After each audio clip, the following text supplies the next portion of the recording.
सुनो कहानी की जानिब से खुश आमदीद। हम लाए हैं आपके लिए रंग बिरंगी नई पुरानी कहानियाँ। हमारी आज की कहानी है चंपा, जिसे आपके लिए लिखा है बेगम तौफीक खान ने। ना कोई राजा ना कोई रानी चिड़िया।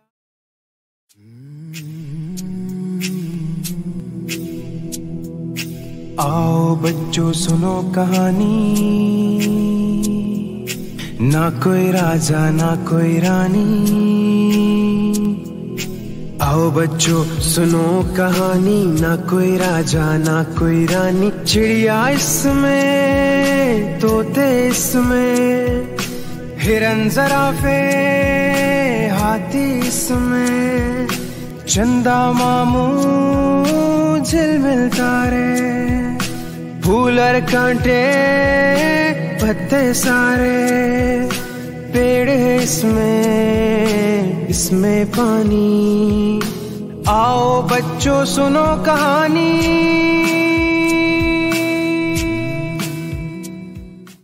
शहर लखनऊ के मोहल्ले नशादगंज में मेरी वालिदा एक ऐसे मकान में रहती थीं जिसमें शहतूत का एक ऊंचा और घना दरख्त था। मेरी वालिदा, जिनको सब बाजी अम्मा कहा करते थे, बच्चों को कुरान पढ़ाया करती थी। इन्हीं में से एक बच्चे को कहीं से गिलहरी का छोटा सा बच्चा मिल गया, जो उसने लाकर मेरी छोटी बहन नफीस को दे दिया।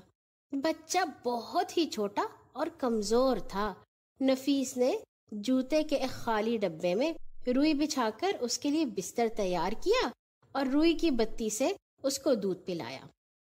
बच्चा जल्द ही इस काबिल हो गया कि रुई से दूध पीने की बजाय दांतों से कुतरकर चीजें खाने लगा और वालिदा और बहन से खूब हिल गया। वो सारे घर में भागा भागा फिरता और जब उसे खाने की कोई चीज दिखाई जाती तो वो दौड़कर आता और चीज लेकर किसी कोने में छुप जाता। नफीस ने उसका नाम चंपा रख दिया। देखते ही देखते चंपा के रवैये में तब्दीली आने लगी। अब वो डब्बे में रहने की बजाय शहतूत के दरख्त पर रहने लगी। उसने सबसे ऊंची शाख पर अपना घर बना लिया। दूसरी तब्दीली उसमें ये आई कि वो घर में आने वाले हर नए आदमी को काटने लगी। कभी किसी बच्चे के बहन या भाई आ जाते तो चंपा उन्हें काटने को दौड़ती। अब तक वो बच्चों पर हमला करती थी, मगर अब वो बड़ों पर भी झपटने लगी। लोगों ने डर के मारे आना छोड़ दिया। कोई आता तो पहले बाहर से आवाजें देता। वालिदा हाथ में पतली सी छड़ी लेकर जाती और उसे अपने साथ अंदर लाती। चंपा दरख्त से नीचे उतर आती और दूर बैठकर गुस्से से उठ उठ की आवाजें निकालती। अगर कोई शामत का मारा आदमी आवाज दिए बगैर अंदर आ जाता तो चंपा उसे काट कर भाग जाती। वो मेरी भी दुश्मन थी। मैं जब कभी वहां जाती तो पहले से खबर कराती, तब कहीं दाखला मिलता। वालिदा ने कई बार मेरे हाथ से चंपा को खाने की चीजें दिलवाई ताकि गिलहरी मुझसे मानूस हो जाए, मगर चंपा मेरे हाथ से खाना लेने के बजाय मेरे हाथ पर पंजा मारकर भाग गई। ये मामला शायद यूं ही चलता रहता, लेकिन एक रोज ये हुआ कि मेरे वालिद साहब, जो दिल्ली में रहते थे, घर आ गए। चंपा उनकी भी दुश्मन हो गई। वो कभी आंगन में निकलते तो चंपा न जाने किधर से उन पर छलांग लगा देती। बाजी अम्मा सख्त परेशान थी। उनकी समझ में न आता था कि वो क्या करें। चंपा किसी तरह वालिद साहिब से दोस्ती करने पर आमादा ना थी। उधर वालिद साहिब का बाहर निकलना बंद था।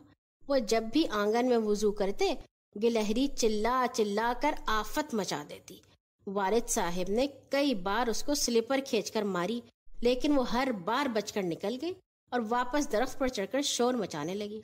आखिर वालिद साहिब ने ऐलान कर दिया, इस चंपा की बच्ची को घर से निकालो वरना वापस दिल्ली चले जाएंगे।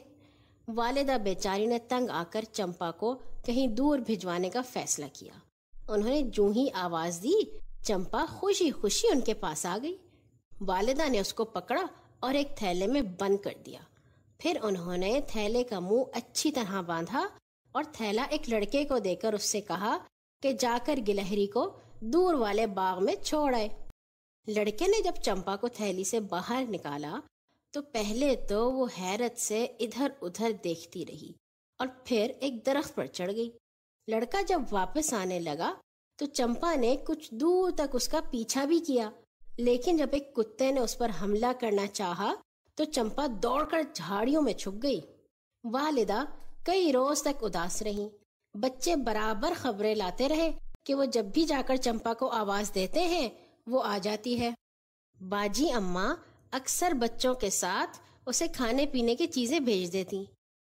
کچھ عرصے بعد چمپا نے آواز پر آنا چھوڑ دیا۔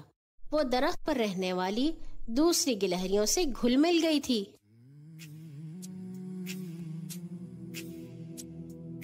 आओ बच्चों सुनो कहानी,